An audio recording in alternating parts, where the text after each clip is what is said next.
On the night of June 1st, 2018, 68-year-old Nancy Crampton Brophy sat in bed with her computer on her lap in the home she shared with her husband in the suburb of Beaverton, Oregon. Nancy was trying to work on her newest book, but for some reason, she just couldn't focus on the chapters she was writing. So Nancy was a romance writer who had actually finished 11 novels, and she also ran a blog with some other romance writers who lived in the area. Now, writing really was Nancy's passion, and she'd been doing it her whole life. But despite that, she really had not made any real money from writing. She'd never gotten a legitimate publisher to buy one of her books, so those 11 novels she did, well, they had to be self-published, and basically had to be free online for anybody to read them. And so, in order to keep on writing, she had to have a day job to pay the bills. In the past, she'd run a catering company, but now she worked for Medicare. However, despite not having made it big, at least not financially as a writer yet, it didn't deter Nancy. I mean, she was totally motivated to keep on writing because she believed that, the next thing she wrote was going to be the thing that finally made her a bestseller and made her famous and financially stable on her writing. However, tonight, Nancy just felt completely stuck. She could not think of what to write next. So she leaned back into her pillow and just thought about what her character was going through and tried to think if she'd ever gone through anything similar that might inspire, what would need to happen next in the story. So these romance epics that Nancy wrote were very over the top, but she did draw a lot of inspiration from her actual personal life. Most of her work featured very powerful women and had similar themes like freedom and strength and love because Nancy really valued all those things in her own life. The other things all her books had in common was they always had happy endings. And Nancy knew all about happy endings because in some ways, she was living one. Nancy and her husband, Dan Brophy, had been married for almost 25 years. They had both been married before, and Dan actually had a son and granddaughter from his first marriage. And so the fact that Nancy and Dan had found each other after essentially both of them had been living what, felt like very complete lives to that point, felt like another theme that she wrote about all the time, which was this idea of fate. As if fate is the thing that brought Nancy and Dan together. Dan and Nancy even called themselves soulmates, sort of playing on this idea that really fate had led them together. I mean, they had fights and disagreements like any other couple, but they also knew each other so well that sometimes Nancy felt like they could almost read each other's minds, and that sort of got them through any rough patches. And also, another part of the reason that they seemed to work so well together as a couple was because they gave each other plenty of space to pursue their own interests. They were, given freedom, something again that Nancy really valued. And so for Nancy, her sense of freedom, her sense of, being able to pursue what she wanted to, meant shutting herself away every evening in their little attic bedroom for hours and hours to write. And for Dan, his sense of freedom and his ability to pursue his own interests meant working long hours at a career he loved as a chef and a teacher at the Oregon Culinary Institute.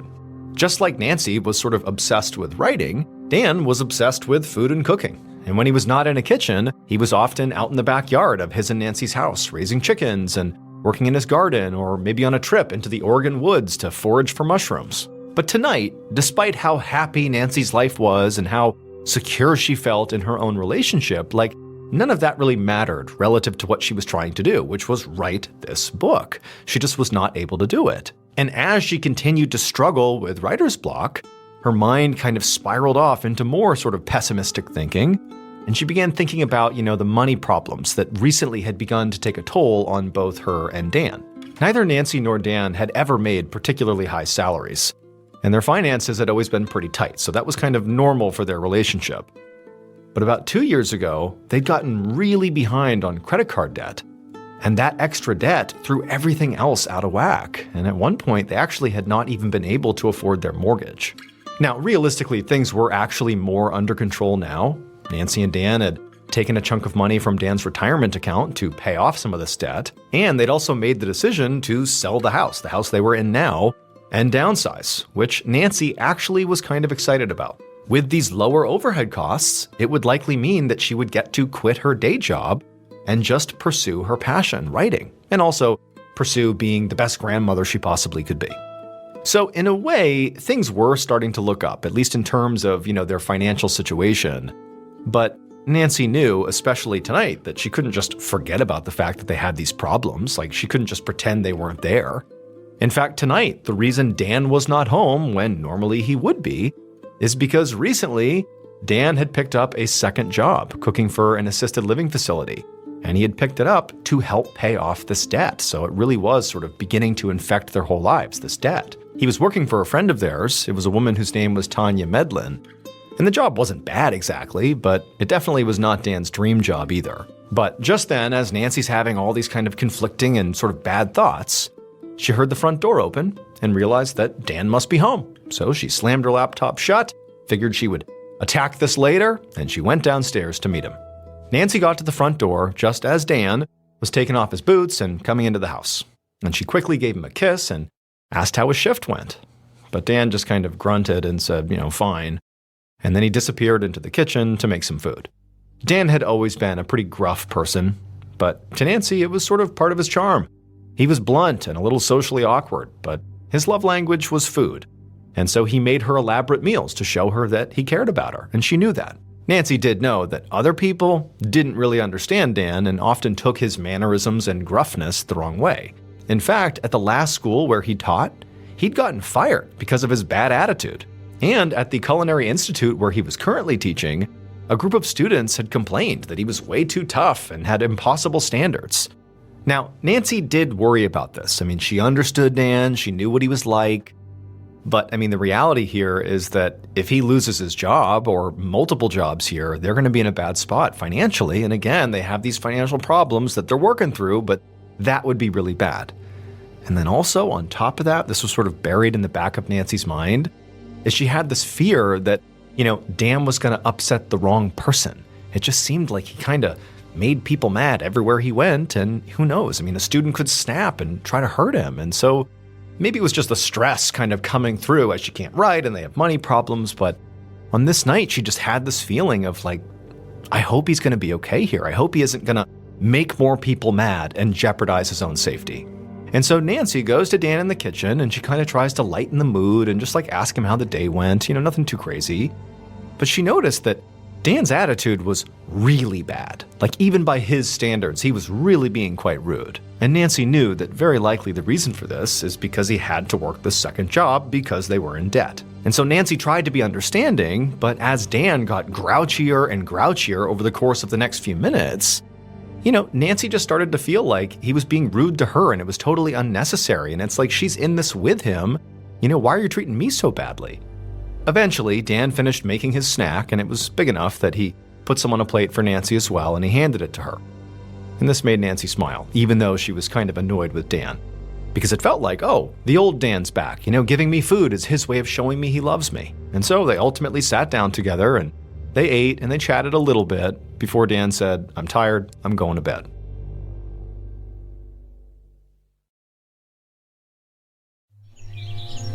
Just before 5 a.m. the next day, so June 2nd, Nancy woke up to the sound of Dan banging around in their bathroom. Nancy liked to sleep in when she could, and today she could. But Dan, he couldn't, because he had a lot to do that morning, so he was up. That day, he had to go to his school, the Oregon Culinary Institute, to set up the classroom before his students got there, and then also teach that day. And then before that, he also had a list of chores that he did around the house before work, like feeding his chickens. Nancy tried to fall back asleep, but Dan, frankly, was too loud. And at this point, she was kind of back in some negative thought loops and she couldn't sleep. And so she laid there and she began thinking in particular of all the negative thoughts about the book, that she just couldn't continue to write this book. It was like she really had writer's block.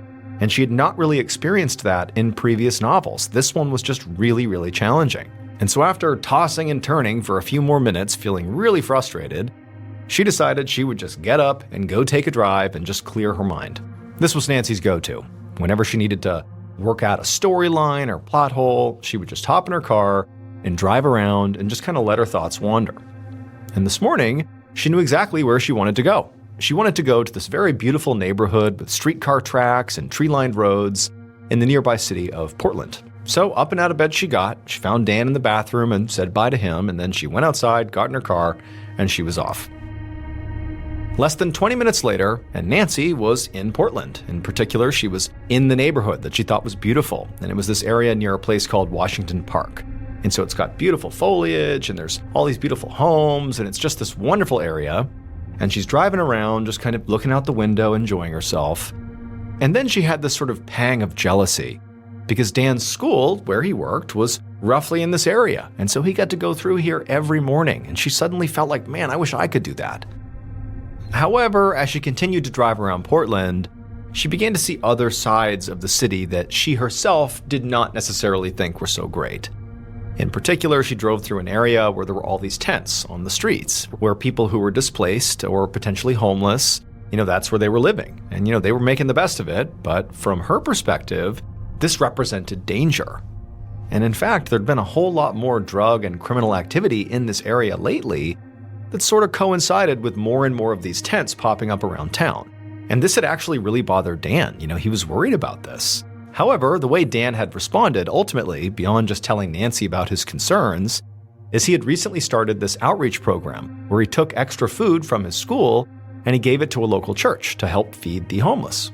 Now, Nancy and Dan both thought this was a great idea, and it seemed like, giving back in that way was exactly the right way to respond to what really amounted to a homelessness crisis in the city. But for Nancy, who worried about Dan, she couldn't help but feel like, I kind of wish he wasn't really getting involved. Like, I don't really want him in this part of town. I want him home and safe, or just at his school and safe there. And she just had this growing sense of dread that something was going to happen to Dan. But as Nancy is having seemingly like 10 thoughts all at once in all different directions, she suddenly has an epiphany. She has this moment of absolute clarity about how to write her book. It was like all these elements came together and were showing her the way. And so in an instant, she turned back around and she drove back home to get to work. When Nancy got back to her house, she saw that Dan was already gone, which meant he was off to work at the Culinary Institute, which meant Dan was sort of, back into the dangerous part of town, potentially, surrounded by these homeless people that could potentially harm him. At least that's where her head was going. But she told herself she needed to focus, she needed to just do the writing while she had this moment of clarity. And so she rushes up to her bedroom and she spends the next 2+ hours just writing nonstop. But then at around 10 a.m. that morning, her concentration was broken when her cell phone rang. And when she answered it, she was very surprised to hear one of Dan's colleagues from the Institute on the other line.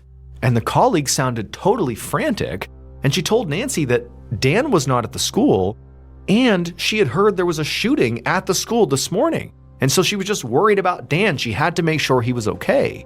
She said she had tried to call Dan to see what was going on, but he hadn't answered, and so she was hoping that Nancy would know where he was. When Nancy heard this, it was like immediately her mind exploded with all the worst possible case scenarios that could be playing out here. But, she took a deep breath and tried to stay calm, and she told this colleague, although she was not confident this was true, but she told the colleague, likely Dan is just in the middle of a lesson, and that's why he's not picking up his phone. He's probably just fine. The colleague sort of agreed and decided they would sort of wait and see if maybe Dan got back in touch with them. But as soon as Nancy hung up the phone, she threw her laptop aside and ran downstairs and turned on the TV. And as she was flipping through channels looking for the news to find out more about the shooting, she also grabbed her phone and called Dan. But it rang and went to voicemail. So she hung up, she tried it again, but again he didn't answer, and so she texted him. But he didn't text back. At this point, the news was now on the TV, and as Nancy took stock of what she was seeing on the screen, she was horrified. Because it was all these images, from helicopters and from reporters showing Dan's school with all these police and all these news crews outside. I mean, clearly something had happened at the school. And she had just spoken to the colleague who said there was maybe the shooting. And so she raised the volume to see if they would maybe say, was it a shooting? Did somebody get shot? Who got shot? Who did the shooting? What happened? But nobody was saying anything that clarified it, just that something had happened at the school. And so at this point, Nancy couldn't wait any longer. She grabbed her keys, rushed out to her car, and she sped towards Dan's school. Less than 20 minutes later, Nancy drove through that same beautiful neighborhood that she had been in that morning in Portland. But this time, instead of admiring the scenery, she was laser focused on trying to find out if Dan was okay. She was calling and texting him, and she was cycling through the radio to hear any news broadcast about what had actually happened here, to make sure Dan was not involved in it in any way. But at this point, all she had learned from the news was that there really had been a shooting at the Oregon Culinary Institute, but that was it. There was no other information. And so by the time Nancy actually got to the school, she was such a nervous wreck. She was so anxious. She was nauseous. Her hands ached from having white-knuckled the steering wheel on the drive over. I mean, she was a mess. As Nancy looked around, all she saw was this sea of police officers and other first responders, and all this crime scene tape had been put out, and all these reporters. I mean, it was total madness. But in the chaos, and despite her anxiety, Nancy was able to identify a couple of people in this big crowd that she recognized. They were colleagues of Dan's. And so she rushed over to them to ask them questions about where her husband was, what's going on. But as she ran up some stairs to get over to these other colleagues, they saw her coming and all of them just kind of looked away, like they couldn't look her in the eye. Nancy didn't know what to do, but clearly picked up on the signal, and so instead of talking to them, she turned course and went to the nearest police officer, and she said, "My name is Nancy Crampton Brophy. Dan Brophy is my husband. He works here. I can't get in touch with him. Is he okay?" And as soon as she said this, the officers told her to just wait right here. They'll be right back. And then Nancy, she's standing there as these officers leave, and they come back with these two other men who are wearing dark suits. And those men walk up to her, and they introduce themselves, and they say, "Nancy, we're homicide detectives," and that her husband, Dan Brophy, was the man who was shot on campus, and that he was dead.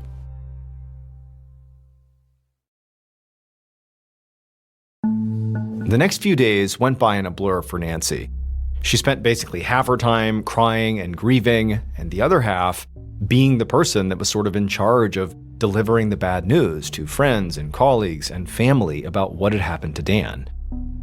And the reality was, what happened to Dan was still very much up in the air. I mean, the only thing detectives knew at this point was that Dan had been found dead by his students in the kitchen after being shot twice, and that's what killed him. But the school actually didn't have good security camera footage, and so there was no footage to try to indicate who could have come into the classroom and killed him and then left.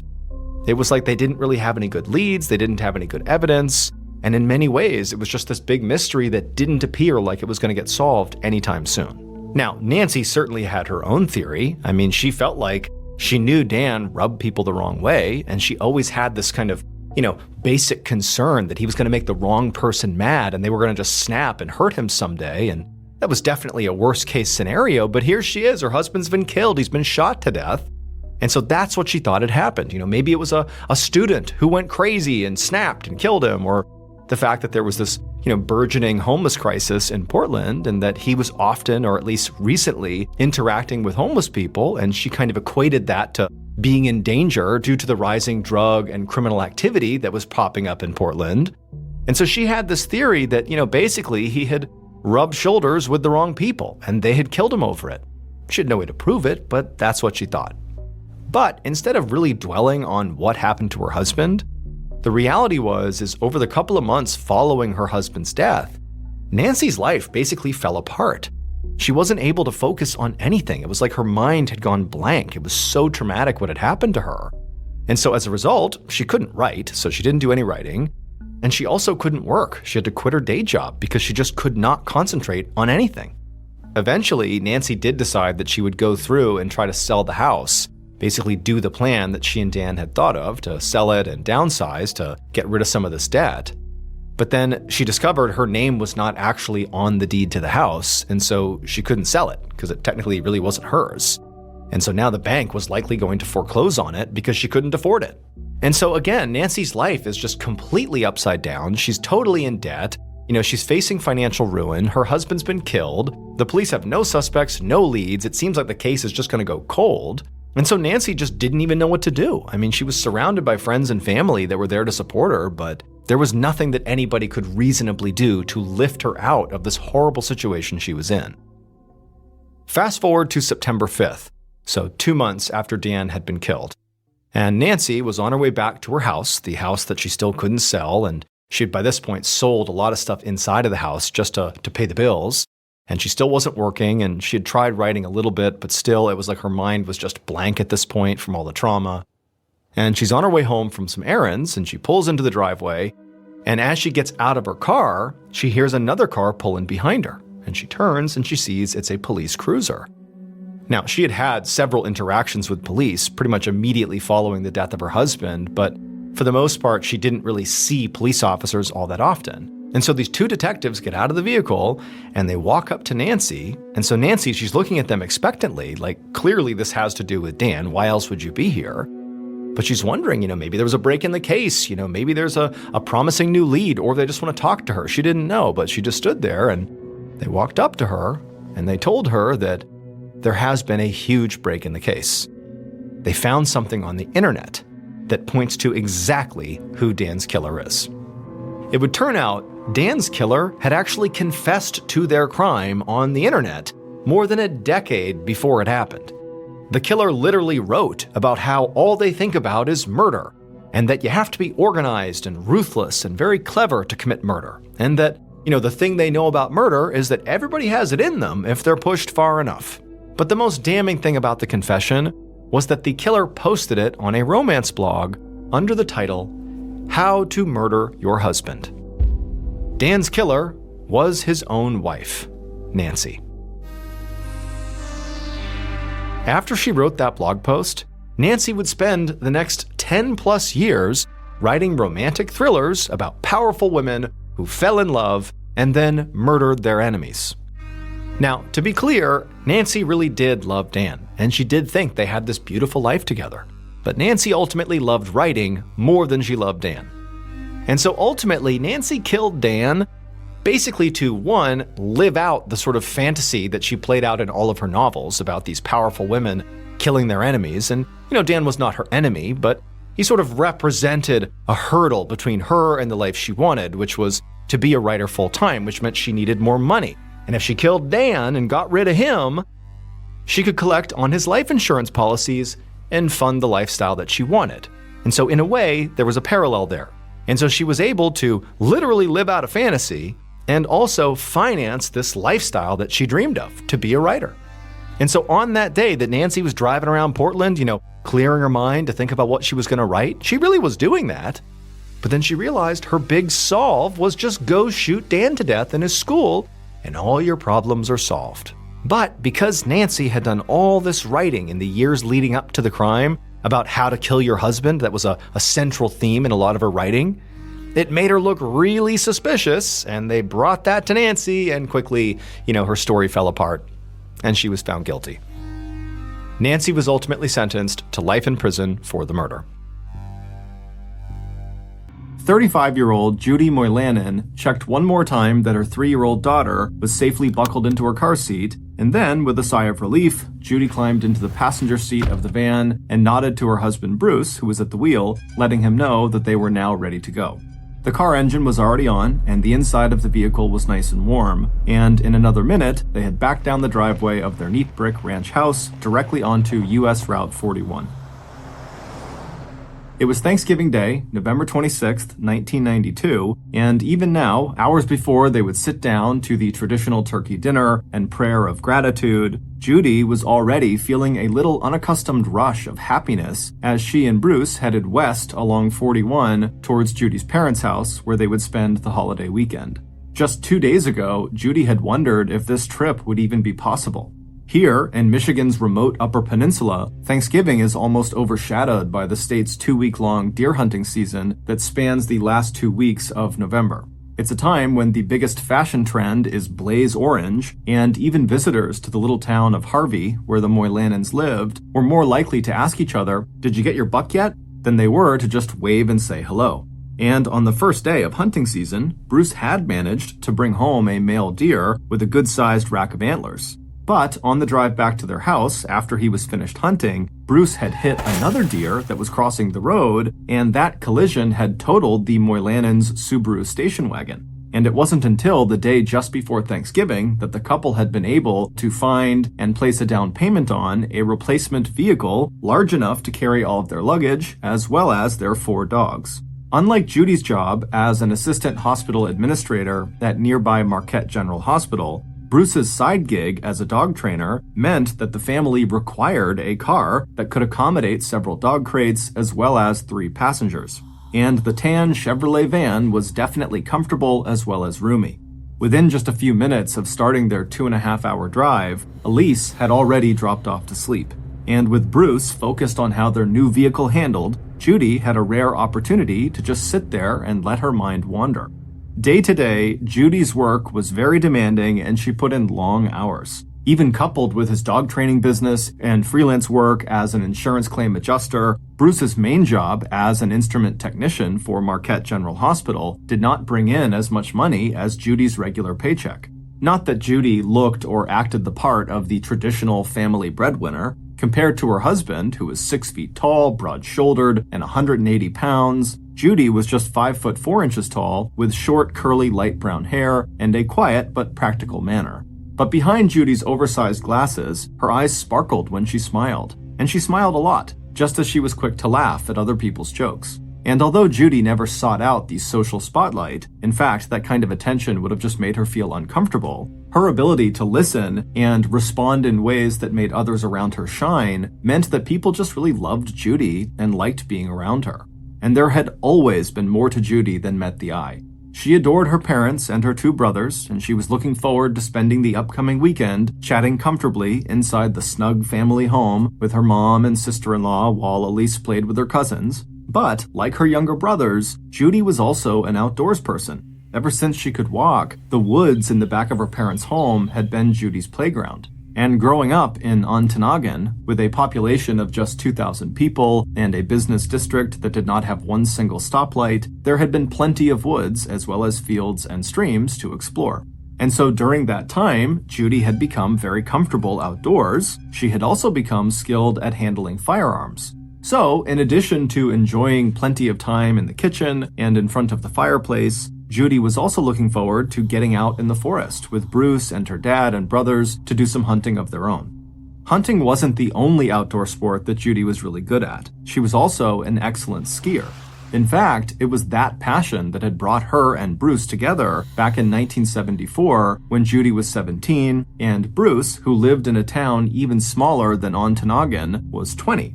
But good as Judy was on skis, Bruce was even better. And at Porcupine Mountain, located right on the edge of Lake Superior, Bruce's ability and job with the ski patrol conferred a lot of status on a young man whose mother had barely scraped up the money to put food on the table for their 4 children, and whose father spent a lot of time at the local bars. So, at first glance, Judy and Bruce had been an unlikely couple. Overcoming his difficult childhood, Bruce had grown into a cocky and outgoing young man who never hesitated to speak his mind. Judy, on the other hand, came from a deeply religious, deeply conservative family whose morals and religious beliefs she shared. Her parents, Dale and Marianne Blake, had been high school sweethearts whose first child, Judy, had been born when Marianne was 21. Together, and for the last 40 years, the Blakes had owned and operated their own small automobile and oil business called Dale's Service. And as the Blake family grew with the arrival of Judy's 2 brothers, Marianne had supplemented their income with her job at First National Bank in Ontonagon, and then with the job she held now at Lake Superior Credit Union. But when it came to Judy's social life, even without her parents' tendency to be overprotective of their only daughter, Judy herself preferred reading and arts and crafts to parties and dating. Just as she would have chosen a good piece of pie and a cold glass of milk over a bottle of beer and a bowl of peanuts. But when Judy and Bruce both wound up attending Northern Michigan University in Marquette at the same time, the attraction between them was irresistible. And on June 24th, 1978, 4 years after meeting on the slopes of Porcupine Mountain, Bruce and Judy were married. Afterward, the couple stayed in Michigan's Upper Peninsula, but they moved 120 miles east to Harvey. Once there, Judy established her career at the nearby Marquette General Hospital. Bruce, who started out in healthcare as an emergency medical technician, eventually took the instrument technician job at Marquette General Hospital. Along the way, Bruce had established North County Claim Service, a small independent insurance business, and Big Creek Kennels. And 11 years after exchanging their wedding vows, the couple had added to the ranks of the Blake and Moylanen families with the birth of their first and so far only child, Elise, now napping soundly in the back seat of the 1987 Chevrolet van.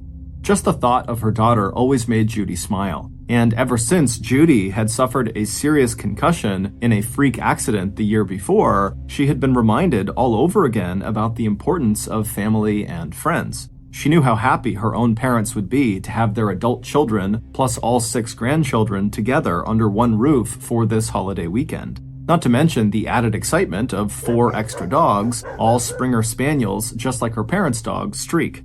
But even as Judy looked forward to the Blake family reunion and good food that now lay just 2 hours ahead of them in a hometown that she had always loved, she could not entirely ignore that sense of dread that had become so familiar to her.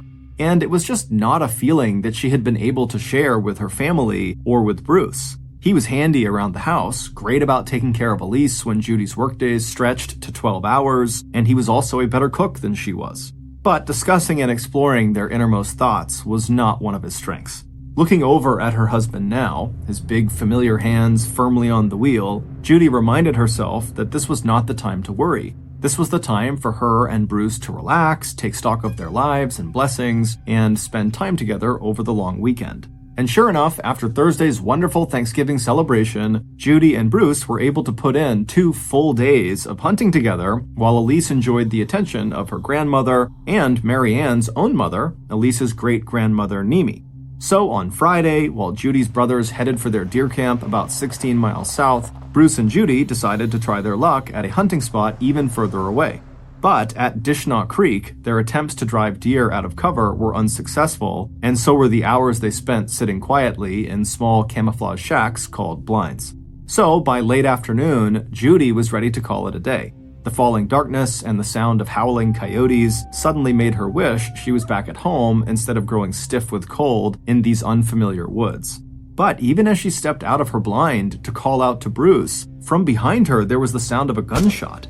Down a small hill and across the creek in front of her, Bruce was so alarmed by the sudden noise he practically leapt out of his blind, hoping it was Judy who had fired at a deer. Instead, he saw his wife approaching through the dark, just carrying her flashlight, not her rifle. The shot had been so close to where Judy was standing that the whole episode shook both of them. It was a reminder of just how dangerous hunters could be, not just to the wildlife, but to other hunters. After that, Judy and Bruce abandoned their blinds and headed back to their van.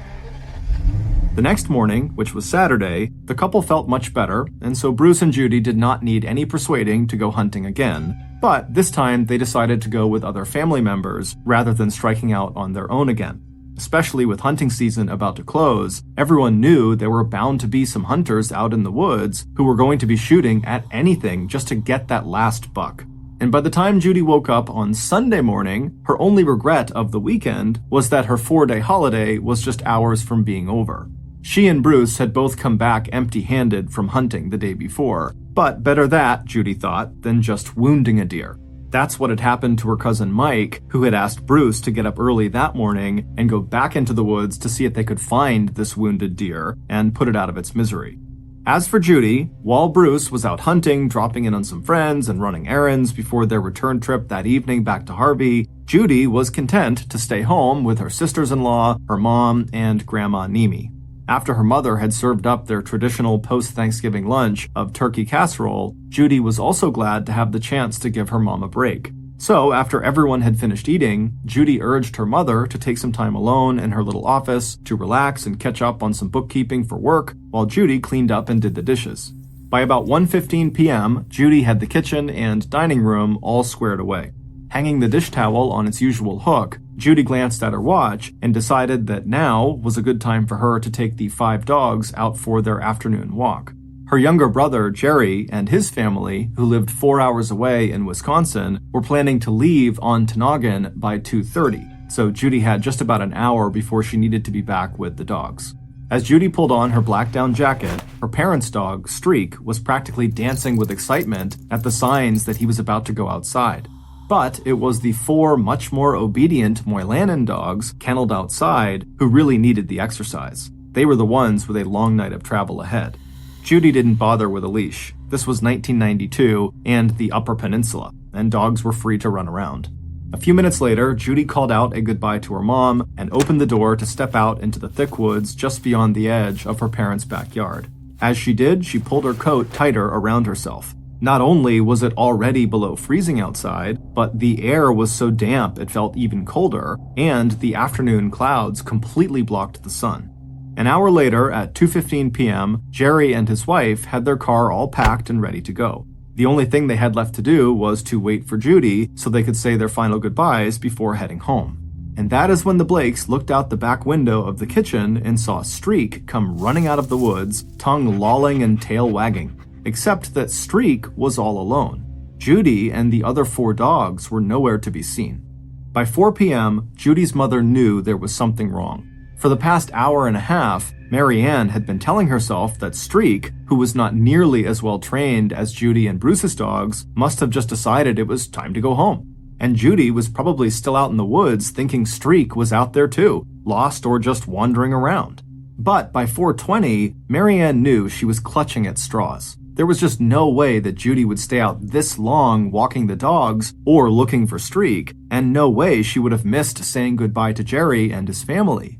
So, with Bruce and Mary Ann's husband and her other son and his family all out of the house, Mary Ann decided to leave little Elise with her great-grandma Nemi and go find Judy herself. And minutes later, Mary Ann was at the door putting on her coat and boots, but Mary Ann's first attempt to find her daughter failed. In fact, when Mary Ann had blown the dog whistle she brought with her, the sight of the 4 dogs running in her direction and still no sign of Judy had only served to turn Mary Ann's sense of worry into outright fear.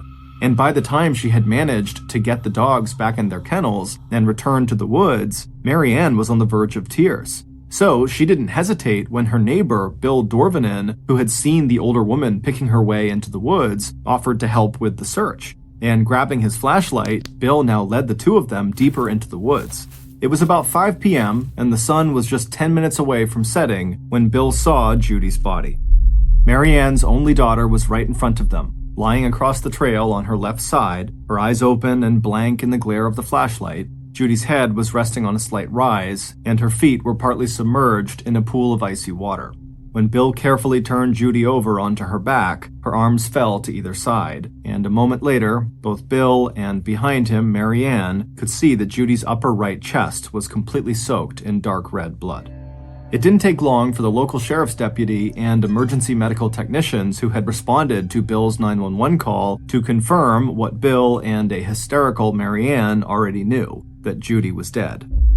In fact, by the time those first responders had reached the scene at about 5:20 p.m., Judy's body was already showing signs of rigor mortis, a stiffening of her limbs that suggested Judy may have already been dead for as long as 3.5 hours.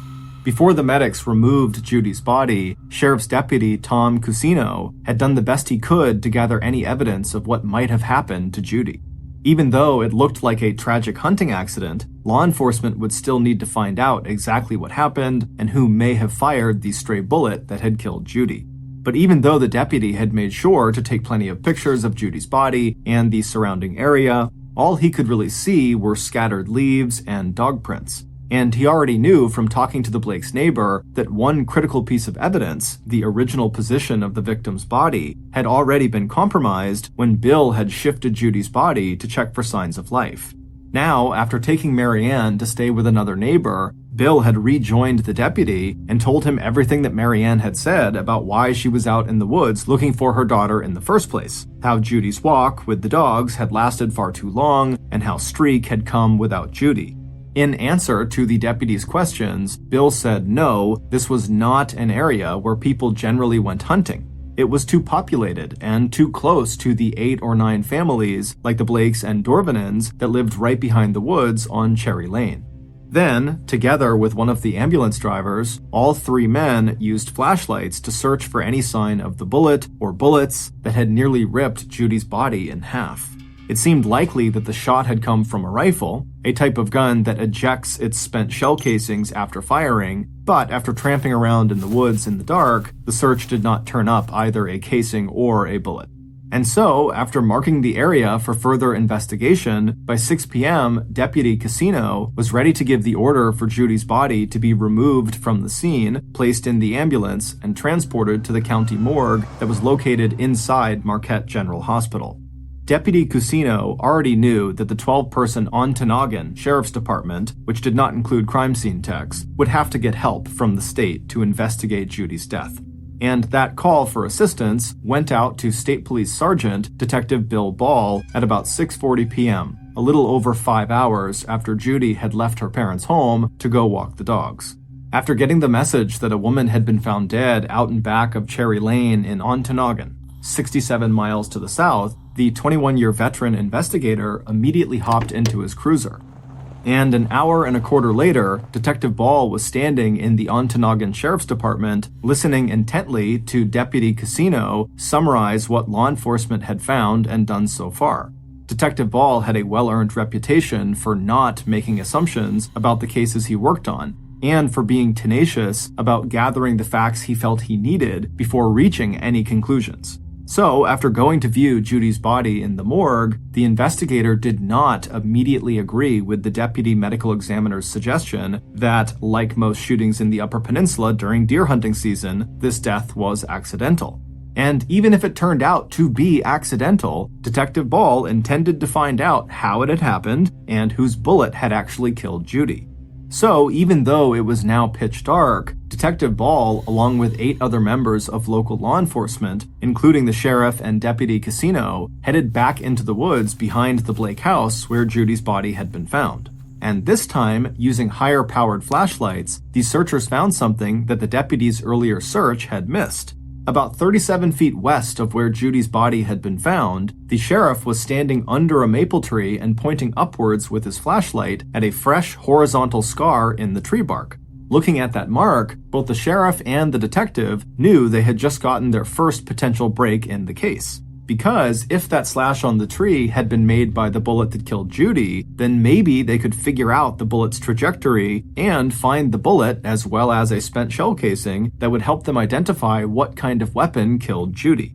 Detective Ball decided to order tracking dogs out at the scene for 9 a.m. the next morning, but in the meantime, at about 10:30 p.m., the detective decided it was time to talk with the grieving family. Deputy Cusino, who had informed the Blakes and Judy's husband at about 5 p.m. that Judy had been killed, now joined the detective, and a few minutes later, the 2 men were walking out of the woods towards the Blakes' home on Cherry Lane. Looking up at the lighted windows of the house in front of him, Detective Ball was already especially interested in one particular person, Judy's husband, Bruce. Because in every case involving the death of a wife or husband, the first suspect is always the spouse. A few minutes later, the investigators were seated at the Blakes' kitchen table. Judy's mother, Mary Ann, had been given a sedative to control her hysteria, so the investigators conducted their initial interview with only 3 family members: Judy's father, Dale, her brother, David, who lived with his family in Ontonagon, and with Bruce. According to Deputy Cusino, Bruce had been dumbfounded by the news of his wife's death, and one of his first questions to the deputy had been to ask if his wife had been wearing a blaze orange when she was found in the woods. After being told no, Bruce had leaned his forehead against the hospital wall and gently pounded his fists into its hard surface. Looking now at the stunned faces staring back at him from across the table, Detective Ball kept his questions short and to the point. He was just here to collect first impressions, find out when Judy was last seen, and to find out where each of these people he was speaking to were earlier that afternoon. By the time he left the house a half hour later, Detective Ball knew one thing for sure. Every person at that table appeared to have a solid alibi for the 4.5-hour window between the time Judy left the house to walk the dogs and the time when her body was discovered.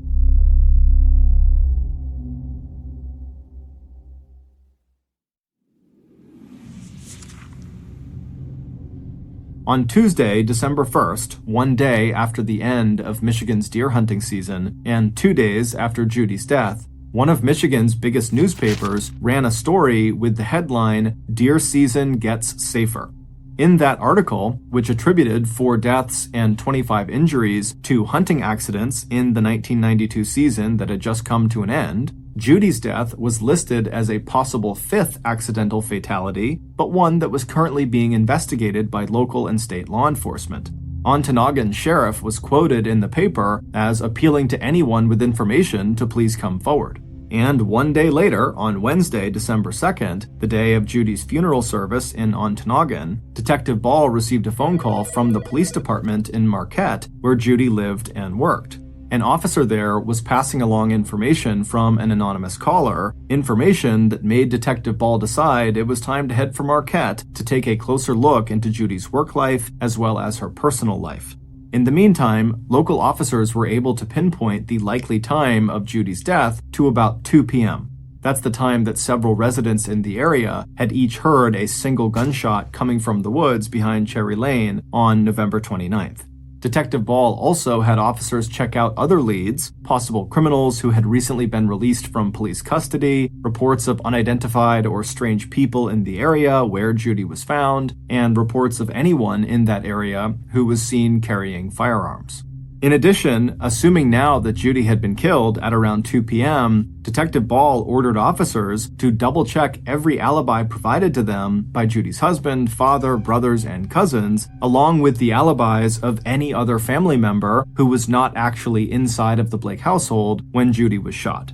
But it was Detective Ball's decision to call in an Ontonagon civilian to assist in the investigation that would eventually give police their first real breakthrough.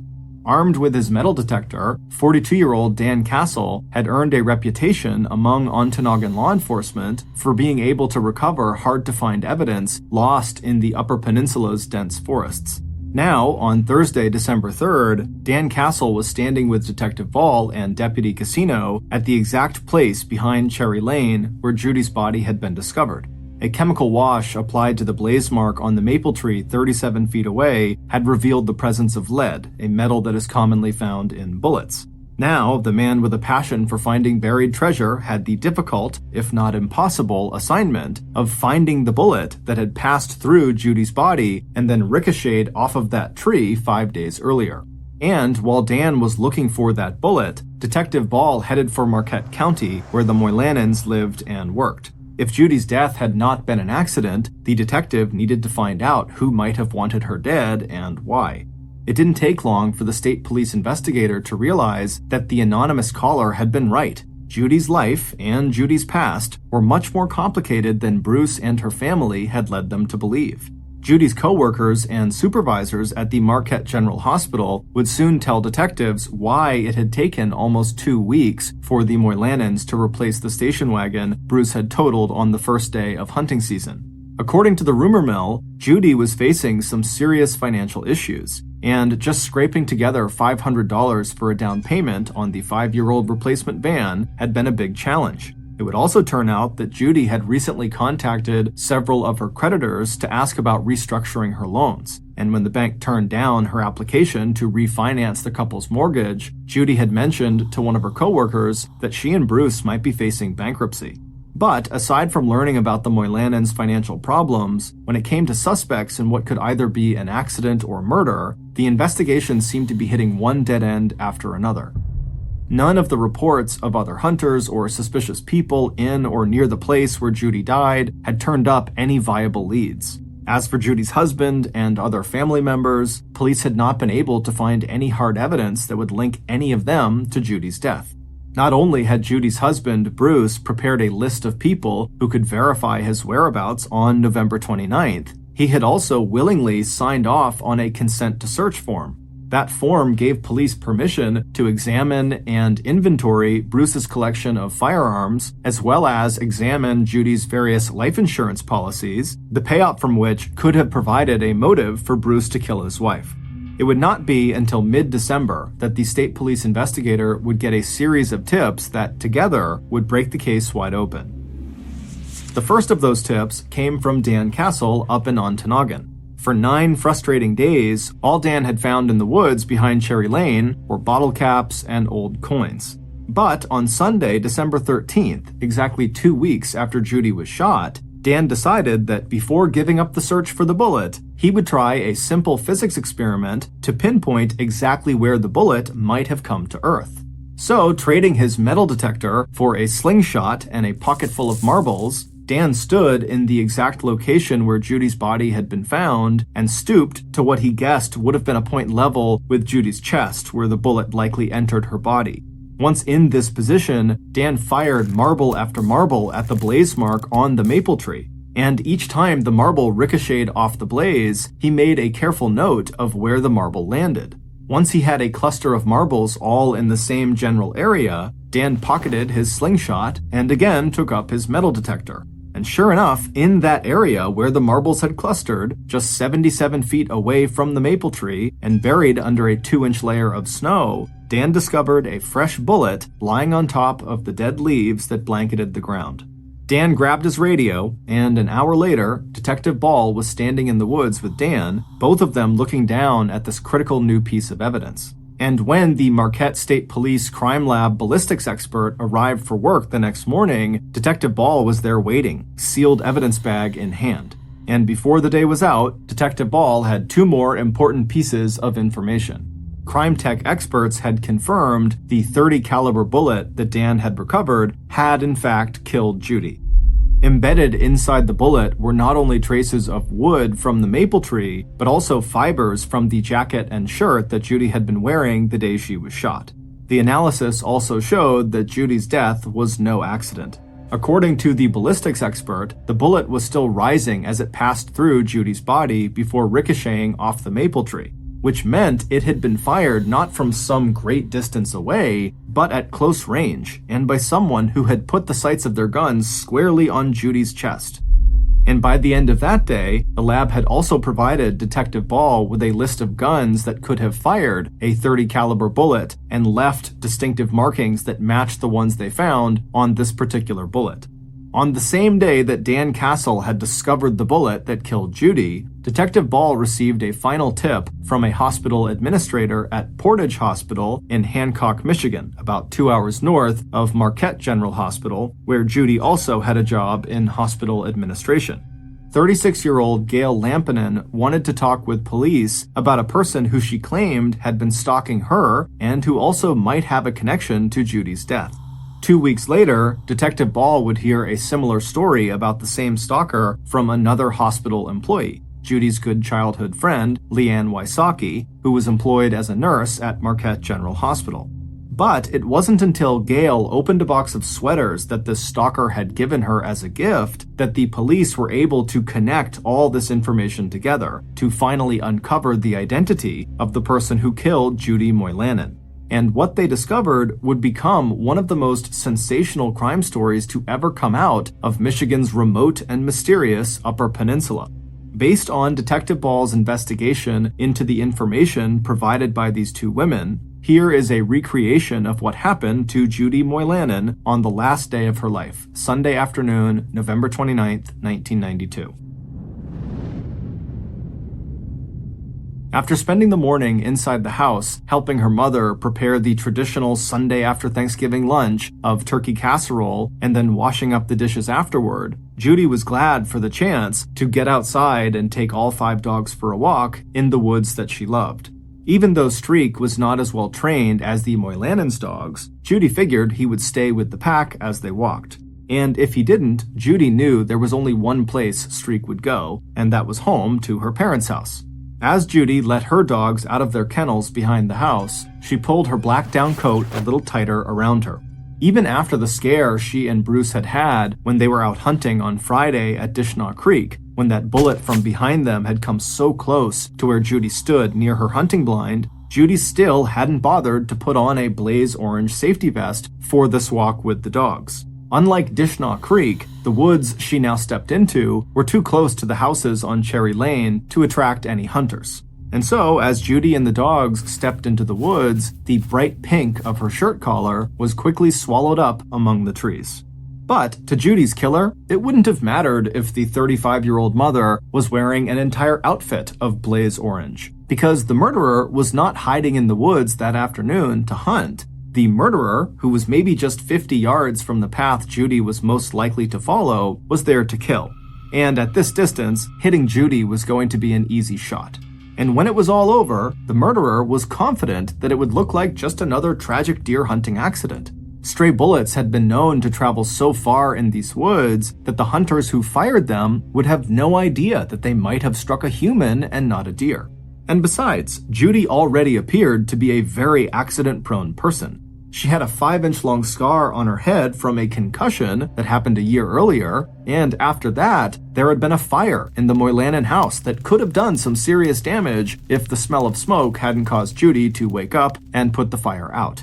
And whatever the risks, once this was done, once the killer had gotten rid of Judy, the killer would then be able to concentrate on 2 other women, Gail Lampinen and Leanne Wysocki.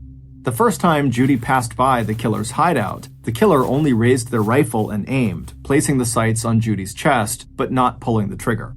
This trail led to a field where the dogs could run, and then Judy would pass this way again on her way back to her parents' house. Better to wait, so anyone back at the house wouldn't connect the sound of a shot to Judy just having left for her walk. Sure enough, a few minutes after 2 p.m., the killer could hear Judy and the dogs once again approaching the killer's hiding place. This time, when the killer leveled their sights on the side of Judy's chest, they pulled the trigger. The gunshot seemed to echo like a bolt of thunder through the quiet woods, and one of the dogs immediately broke from the pack and ran in the direction of the Blake house on Cherry Lane. Even as the killer ran through the woods to the nearby empty lot where they had parked their vehicle, the killer knew they'd been lucky. Instead of giving chase, the other 4 dogs just stayed right where they were. As the medical examiner's report would later show, the single bullet that killed Judy entered her body just under her right armpit before exiting through her left rear shoulder, ricocheting off the maple tree 37 feet away and landing in the sodden leaves where Dan Castle would discover it 14 days later.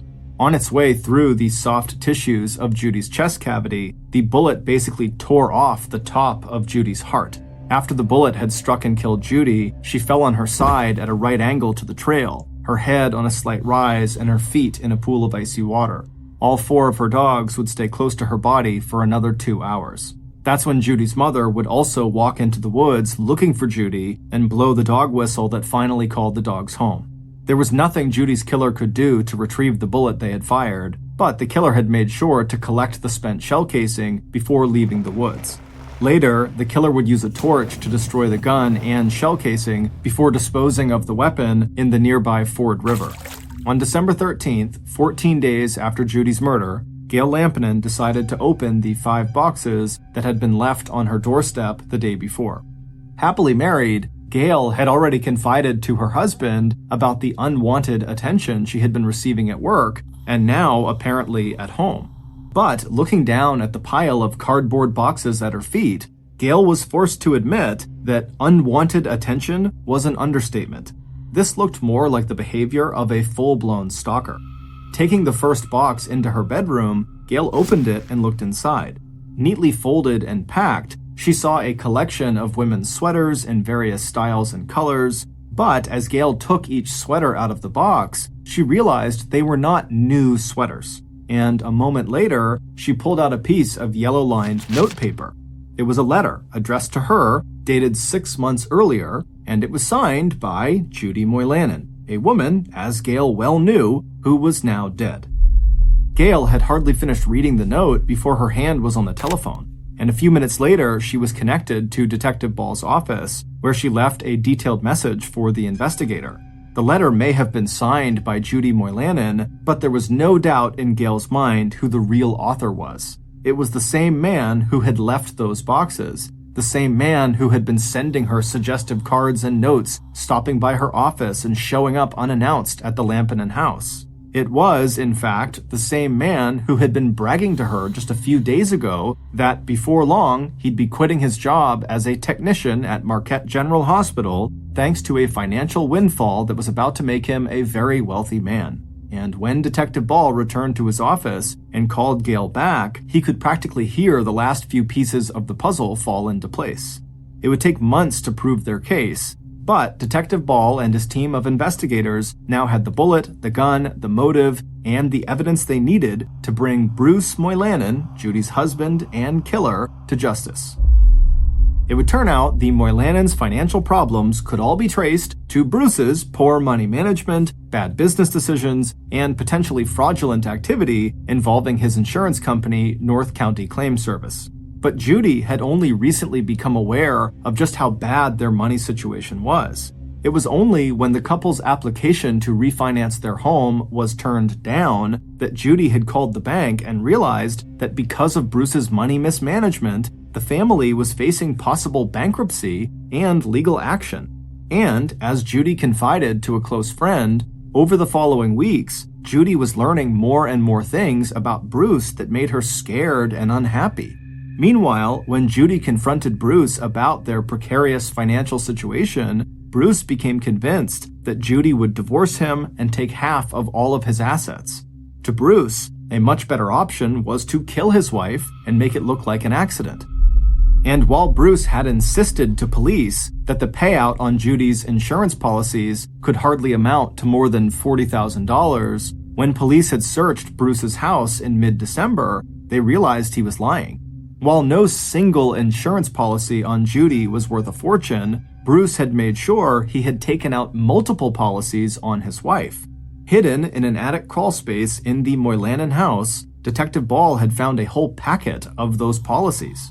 And in the event of an accidental death, when the payout doubled, like a deer hunting fatality, when you added all the policies together, Bruce stood to walk away from Judy's death with a total of more than $300,000, an amount that would be worth $637,000 in 2022.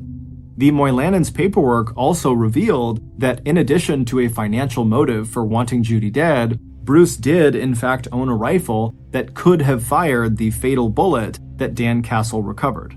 Listed as one of Bruce's assets on a loan application was a Remington 300 Savage, one of the weapons that the state crime lab said could have caused the distinctive riflings on the bullet that killed Judy. As for Bruce's alibi, he lied about that too. And once police interviewed every person on Bruce's list, they realized Bruce could not account for where he was between 1:45 and 2:45 on the afternoon that Judy was killed. But even though recent financial problems may have pushed Bruce and Judy to the breaking point, serious problems in the marriage had shown up at least 2 years earlier. That's when Bruce met Gail Lampinen at Portage Hospital when he was making a delivery there. Known throughout the hospitals in the area as an aggressive and awkward flirt, Bruce seemed to have fallen especially hard for Gail, even though she and her husband did their best to discourage Bruce from visiting and calling Gail. And once Judy was dead, Bruce launched an all-out romantic assault on Gail, one so obvious it prompted that first anonymous tip to police in Marquette, in which the caller reported that Bruce was stalking a hospital employee.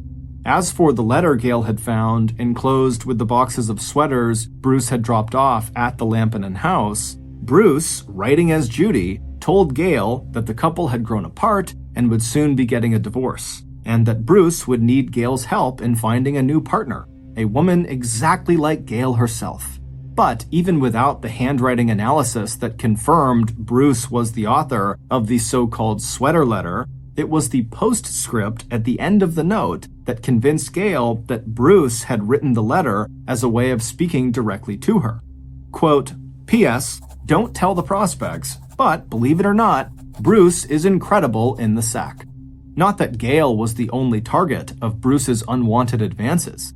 The day after Judy's funeral, Bruce also started hitting on Judy's best childhood friend, Leanne Wysocki, a nurse at Marquette General Hospital, even going so far as to suggest that she might want to move in with him and 3-year-old Elise.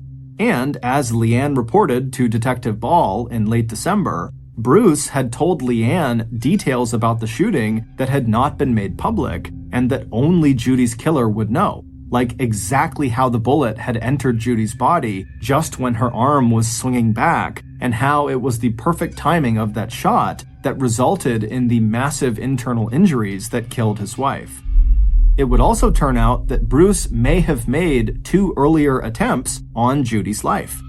Back in 1991, so a year before Judy was killed, he apparently pushed an 85-pound chimney block off the roof of their house onto Judy's head.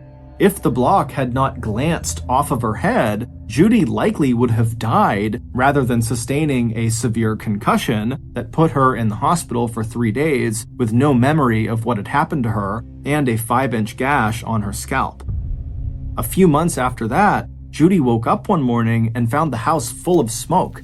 It would turn out that before leaving to go hunting, while Judy and Elise were still both asleep, Bruce had dropped live embers from the wood stove onto a pile of dry firewood in the basement. But despite the growing mountain of circumstantial evidence against him, it wasn't until Bruce failed a lie detector test and police showed him a copy of the sweater letter that he had written to Gail that Judy's husband finally confessed to killing his wife. On April 23, 1993, 5 months after Judy's death, Bruce told investigators, and later Judy's own brother David, that Bruce just couldn't take it anymore and suddenly went nuts. He told Detective Ball that in addition to threatening him with divorce, Judy had been a tyrant whose long workdays forced Bruce to do more than his fair share of the cooking and childcare. As for the timing of Judy's murder, Bruce said that it was just a lucky guess that Judy would go out that afternoon to walk the dogs. He said that the first time Judy had passed him on the path in the woods, that he just couldn't bring himself to shoot her. And then on her return trip, he said he aimed the rifle once and then lowered it and then raised it one more time, closed his eyes, and pulled the trigger. On December 15, 1993, Bruce Moylannon was convicted of premeditated first-degree murder. He would later be sentenced to life in prison without parole. The only time Bruce showed any emotion during his trial was when Gail Lampinen took the stand to testify against him, at which point Bruce began to sob uncontrollably. Judy's brother, David Blake, and his wife, Yvonne, adopted and raised the Moylannons' little girl, Elise. Judy's mother, Mary Ann Blake, died at the age of 71 on November 29, 2007, exactly 15 years to the day that her only daughter was murdered.